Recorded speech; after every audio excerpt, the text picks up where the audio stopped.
दुनिया बनाने वाले क्या तेरे मन में समाई। रंगी को नारंगी कहें, बनी दूध को खोआ, चलती को गाड़ी कहें, देख कबीरा रोया। काहे को दुनिया बनाई तूने।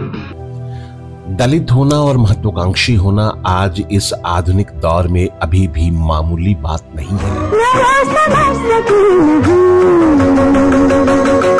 दोस्तों, अजीब बात है जब लोग अपने सामान्य वर्ग होने की बात सीना ठोक कर करते हैं तो सबको नॉर्मल लगता है, लेकिन जब कोई दलित अपनी सार्वजनिक पहचान कराता है तो उसे जातिवाद का नाम दे दिया जाता है। भागना बाटे कोई करम। यही हमारे समाज और समय का सच है। रोशनी के साथ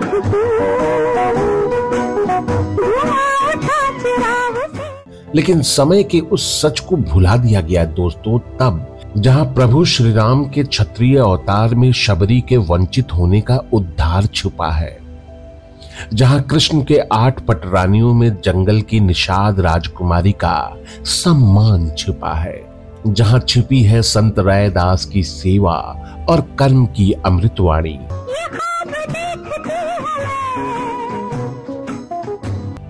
दोस्तों, महात्मा गांधी ने हरिजन कहा और वही बहुसंख्यक आज उपेक्षाओं का शिकार है। सजन रे झूठ मत बोलो, खुदा के पास जाना है। प्यार का सागर है कि प्यार। सीधे मुद्दे की बात करते हैं और आज मुद्दा है गीतकार शैलेंद्र, एक ऐसी प्रतिभा जिन्हें संत रैदास और कबीर की परंपरा का गीतकार माना जाता था। काहे बनाए तूने माटी के पुतले। लेकिन सच्चाई ये है दोस्तों कि उन्हें हिंदी सिनेमा में काम करने के लिए अपनी पहचान छुपाने की जरूरत पड़ी। गुपचुप तमाशा देखे वहर तेरी खुदाई। और गीतकार शैलेंद्र ने अपनी पहचान बनाई थी अपने तखल्लुस, अपने उपनाम से, और ये सब हो रहा था हिंदी सिनेमा के सबसे सफलतम दौर में, जिसे गोल्डन एरा कहा जाता है। माना अपनी जेब से फकीर है। दोस्तों, उस वक्त दलितों और मुसलमानों को हिंदी सिनेमा में अपने जाति नाम की पहचान छुपानी पड़ती थी। ये गौर करने लायक बात है।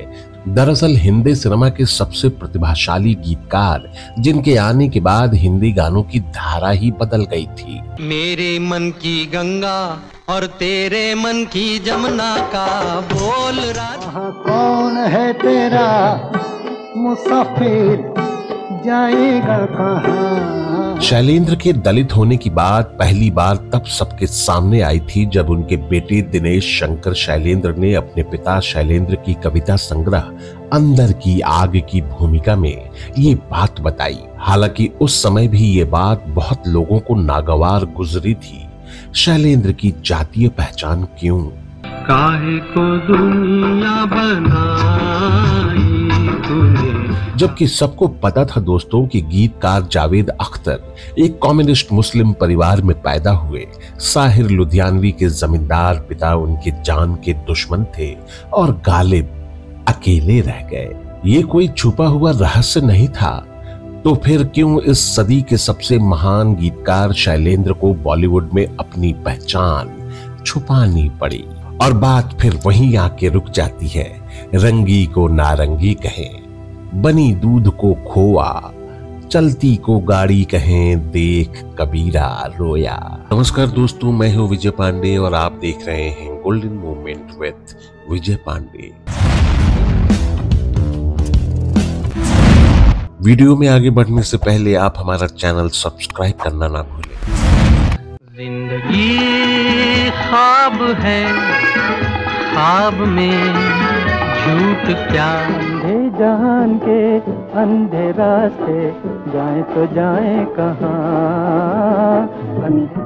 से खेलते हो बार बार,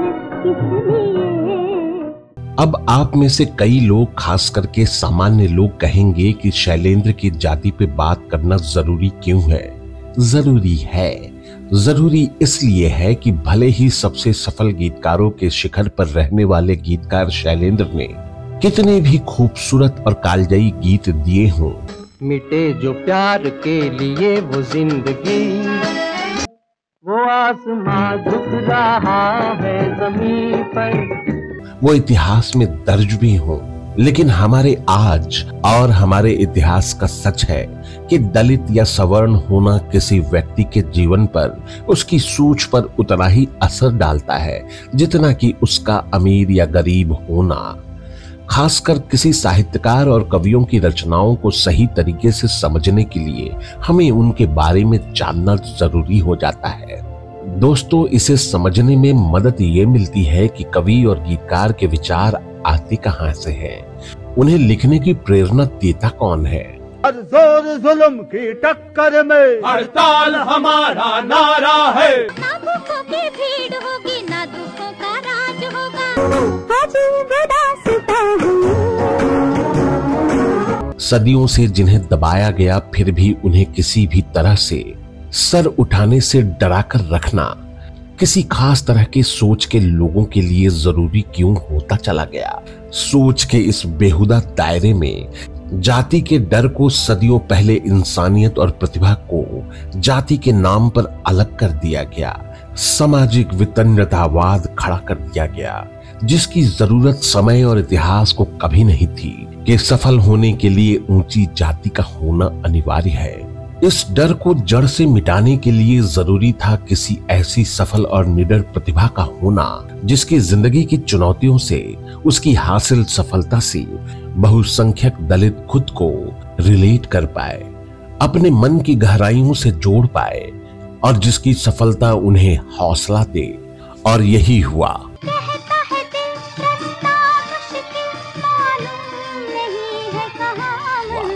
गीतकार शैलेंद्र हिंदी सिनेमा की ऐसी सर्वमान्य प्रतिभा थे जिन्होंने हिंदी फिल्मों में जीवन के हर रंग पर, हर पहलू पर, हर दर्शन पर कालजयी महान गीत लिखे। सुहाना सफर और ये मौसम हंसी, हमें डर है हमको न।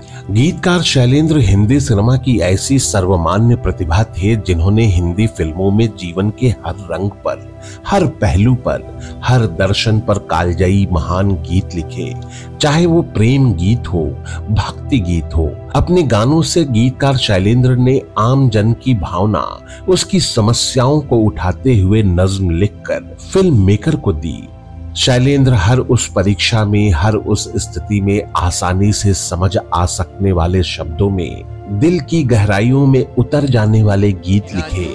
है जापानी ये पतलून, इंग्लिस्तानी, सर पे लाल टोपी, रूसी फिर भी दिल है। दोस्तों, बहुत कम लोगों को ये बात पता होगी कि शैलेंद्र हिंदी साहित्य के बहुत बड़े विद्वान और आलोचक भी थे। हिंदी साहित्य की उनकी रचनाएं आज भी नए उभर कर आ रहे साहित्यकारों और गीतकारों के लिए प्रेरणा का सबसे बड़ा स्रोत हैं। लेकिन इस महान गीतकार शैलेंद्र को पहचान मिली उनकी फिल्मी गीतों से, जिन्हें फिल्मी जगत का रैदास कहा जाता था।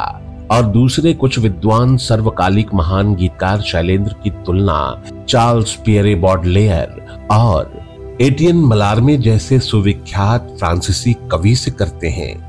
दोस्तों, कोई भी प्रतिष्ठा और सफलता बिना विवाद के पूरी नहीं होती। ऐसा ही विवाद गीतकार शैलेंद्र के साथ जुड़ा था, ऐसा जातिगत विवाद जिसकी अवहेलना की जानी चाहिए। दोस्तों, हुआ ये था कि शैलेंद्र की किताब अंदर की आग का विमोचन हो रहा था। देश के अग्रणी साहित्यकार और आलोचक डॉक्टर नामवर सिंह किताब का विमोचन कर रहे थे और उसी दौरान शायद पहली बार सम्मानीय शैलेंद्र को दलित आंदोलन के सम्मान के साथ जोड़ा गया था। लेकिन शैलेंद्र को उनके पैतृक दलित सम्मान के साथ जोड़ा जाना तत्कालीन तथाकथित बुद्धिजीवी मानसिकता के लोगों और लेखकों को नागवार गुजरा। तू न पहचाने तो है ये, जिनका मानना था कि कवि गीतकार शैलेंद्र की जाति का उत्तरण करने से डॉक्टर नामवर सिंह ने हमारी भावना को आहत किया है। दोस्तों, ऐसी भावना का आहत हो जाना हिंदुस्तान में आम बात है। किसी भी सरोकार के अग्रणी और महान शख्सियत के लिए उसकी जाति के उजागर होने में दिक्कत क्या है? दिल पे मरने वाले मरेंगे भिखारी। जबकि किसी भी सवर्ण जाति के महान विभूतियों को जाति के नामों के साथ उसका प्रचार किया जाता है। यही नहीं दोस्तों, इस घटना के बाद मुंबई में 21 फरवरी 2015 को एक ऐसी घटना घटी जिसे मीडिया ने पूरी तरह दबा दिया। कारण मीडिया को ही पता हो सकता है। शैलेंद्र के बेटे दिनेश शैलेश 21 फरवरी 2015 को मुंबई में अपनी शादी की सालगिरह मना रहे थे। 3 बजे दोपहर के करीब 30 असामाजिक तत्व अपने हाथों में बेसबॉल का रैकेट और डंडे लेकर दिनेश शैलेंद्र के घर में जबरन घुस आए और दिनेश शैलेंद्र और उनकी पत्नी का मोबाइल छीनकर जबरदस्ती एक कोने में बिठा दिया गया। घर का एक एक सामान ट्रक में रखना शुरू कर दिए। घर में एक चम्मच तक नहीं छोड़ी उन असामाजिक तत्वों ने। और यहाँ तक दोस्तों की शैलेंद्र की हस्तलिखित कविताएं, चिट्ठियां, पुरस्कार, मेडल सब उठा ले गए। ये असामाजिक तत्व दिनेश शैलेंद्र और उनकी पत्नी को भी जबरन उठा ले जाना चाहते थे, लेकिन वहां से गुजर रहे लोगों ने पुलिस को बुला लिया। दिनेश शैलेंद्र और उनकी पत्नी को छोड़कर वो भाग खड़े हुए, लेकिन घर का सारा सामान और शैलेंद्र की हर उस याद को जबरन ट्रक में लाद कर निकल गए, जिसका अता पता आज तक नहीं हुआ। इस घटना में एक आदमी गिरफ्तार किया गया और बिना पूछताछ के उसे छोड़ भी दिया गया। ये घटना नालंदा के अग्निकांड की याद दिलाती है, जब इतिहास की सभ्यता का अग्निकांड, जिसमें 3 महीनों तक ज्ञान का भंडार जलकर राख होता रहा, किसी ने कुछ नहीं कहा। और यही शैलेंद्र के साथ भी हुआ। सीने में भी दिल धड़का, ये उसने भी कहा। वैसे आप सभी जानते हैं कि शैलेंद्र ऐसे पहले विभूति नहीं है जिनके ज्ञान के भंडार को जड़ से मिटाने की कोशिश की गई, और ना ही आखिरी विभूति हैं जिनकी यादों को लोगों की चेतना से निकालकर फेंकने का काम किया गया। जो मीडिया फिल्मी हस्तियों की छोटी से छोटी बात को हेडलाइन की सुर्खियां बना देती है, उसी मीडिया ने इतने बड़े जघन्य अपराध को, सनसनीखेज घटना को खबर बनाने के लायक तक नहीं समझा।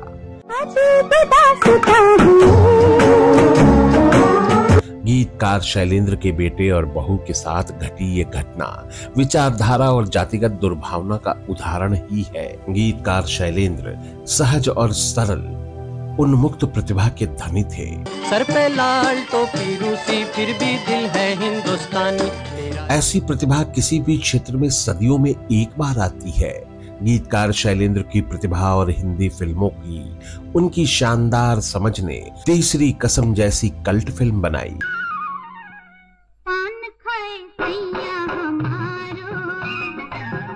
गीतकार शैलेंद्र की कल्ट फिल्म तीसरी कसम रिलीज के बाद व्यावसायिक रूप से फ्लॉप तो हो गई, लेकिन बाद में इस फिल्म को बेहतरीन निर्माण के लिए राष्ट्रपति का स्वर्ण पदक पुरस्कार देकर सम्मानित किया गया। डूब गए हम बीच भंवर में करके। दोस्तों, शबरी, एकलव्य, रैदास और कबीर जैसे संत बार बार पैदा नहीं होते। कुछ लोगों को इस बात से भी ऐतराज हो सकता है कि शबरी और एकलव्य संत नहीं थे। बिल्कुल नहीं थे दोस्तों, वो चेतना थे संयम और आस्था का। इसे जातीय रूप दिया गया, और ऐसे में शैलेंद्र को संत रैदास और कबीर से जोड़ा जाना दलित चेतना के लिए कम बड़ी बात नहीं थी। संत रैदास की सेवा और कबीर की जैसी वाणी, गीतकार शैलेंद्र की कलम की वो ताकत और उनकी निडर आवाज को जातीय रंग देकर भी कभी दबाया नहीं जा सकता था।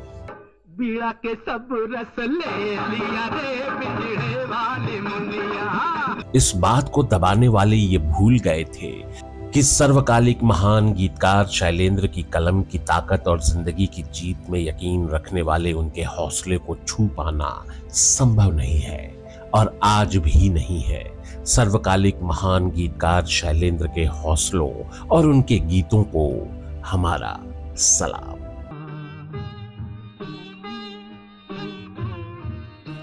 अगर आप इसी वीडियो के माध्यम से हमारे चैनल से जुड़े हैं तो हमारे चैनल को सब्सक्राइब करना ना भूलें। आप अपनी राय या फरमाइशें हमें ईमेल भी कर सकते हैं। हमारा ईमेल आईडी है goldenmomentswithvijaypandey@gmail.com। अब अपने इस दोस्त और होस्ट विजय पांडे को दीजिए विदा। अगले वीडियो में हम फिर हाजिर होंगे ऐसे ही किसी नायाब फनकार के नायाब किस्से को लेकर। तब तक के लिए नमस्कार, धन्यवाद, शुक्रिया।